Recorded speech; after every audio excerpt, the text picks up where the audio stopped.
Ever seen one of those people who have got it all sorted? They would hit the gym, meditate, work religiously, and also maintain a social life. Ever thought what are they doing with their life that we aren't?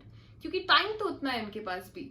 But the only difference between them and us is that they're actually managing their time better. And I know we all have been there where we thought of working more religiously, of getting more disciplined, and getting things done. But the task we thought of doing at 9 a.m. gets shifted on and on. And before we know it, it's already midnight. And now we are like, nah, we don't really work at midnight. But the fact of the matter is that there's never a good time for chronic procrastinators like us. So how do we break this cycle? And how do we get out of this unmotivated rut where we only work when the deadline is approaching? Well, to know that, let's first understand why do we even procrastinate in the first place. So without further ado, let's get started. Now, the number one reason could be that you have too much on your plate. Now, it could be a possibility that you're juggling between two jobs, or maybe you're preparing for your master's and also doing a job. Or maybe you're very drained because of your personal life, but you also have to show up to work every single day. Now, in such circumstances, our brain always feels very occupied and overwhelmed. So instead of doing even one task, we keep delaying it until we approach the deadline.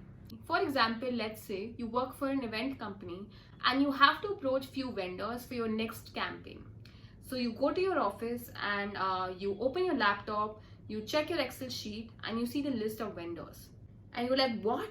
I have to call 30 vendors in a day? Are you kidding me? I'm already so drained because of my personal life. You know what? Let me watch Friends. I need a break. I deserve this. And it has been 3 hours since you have been aimlessly binge watching Netflix and there's no sign of work. Now that brings us to the second point, which is stress. Now it's pretty obvious when you have multiple things to do, you also have multiple reasons to be stressed about. And the reason behind this stress is that either you're too critical of yourself and your work, or maybe because of having too much on your plate, you feel very burdened. And the only way to reward yourself is giving yourself a break. So these were the few reasons as to why we procrastinate. Now let's understand how to overcome them. Now the number one tip is to create a starting ritual. Whether you want to set a timer with intervals in every few minutes or simply follow the Pomodoro technique. Just commit yourself few minutes where you'll be diligently working without any distractions. For example, set a timer of 10 minutes for work and reward yourself with a break of 5 minutes and keep doing that. Eventually, you will see yourself snoozing off the alarm and you will keep going. Because the trick here is to get started. The research has found that usually the procrastinators find it difficult to get started. But once they're on it and completely invested, then consider the task to be done. So that was about the first tip. Let's move on to the second tip now. Second tip is to avoid any distractions. Make sure to stay clear of any distractions.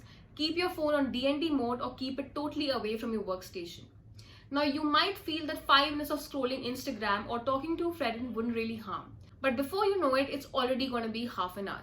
And even if, let's say, you keep the phone down in 5 minutes, you will see that after a break of having a gossip session with your friend, you might find it difficult to regain the focus and work with the same enthusiasm. And you certainly don't want that. So now let's move on to the third tip. Now the third tip is reset. Sitting at one place for hours and hours can actually make us feel sleepy and lethargic because our brain gets tired and bored of being at the same spot for hours. So to break the monotony, a new environment can actually help us feel re-energized and entirely change the vibe. Especially if you're someone who's working from home, then a new workspace, like maybe even going to Starbucks or CCD, can actually make you feel more enthusiastic and invested for your work. So let's move on to the fourth tip. Now the fourth tip is make a weekly plan. Now I cannot emphasize enough on this point because it has completely changed my life. As I told you before, one main reason of procrastination is because of feeling overwhelmed. And to stay clear of that, you need to first free your mind from holding any additional information. What I mean by that is, when we already have a lot in our plate, it gets a lot difficult to constantly manage all the tasks. However, if you pre-plan things, it gets a whole lot easier because now you just have to adhere to the timeline. So make the best use of technology and note everything down and pre-plan all your tasks. Moreover, making a weekly plan can also eliminate the chances of pushing everything off the edge because now you have consciously given yourself the deadline of a week and not the actual deadline. So that was about the fourth point. Let's move on to the fifth and the final point now. Now the fifth point is minimize clutter. A clear space of work is a clear space of mind. Yes, you heard it right. A cluttered space can actually be a distraction for your mind. In fact, according to National Association of Professional Organizers, a cluttered space can actually lead to companies' loss equivalent to 10% of an employer's salary. The issue is when you have too many things in your view, then too many things are actually competing for your attention, which hinders your creativity and your focus. Moreover, having a clean and organized space can actually save you a lot of time from sorting out your essentials and also motivate you to work. So that was about it in this video. Hope it helped, and if it did, don't forget to like, share and subscribe and stay tuned for the next one.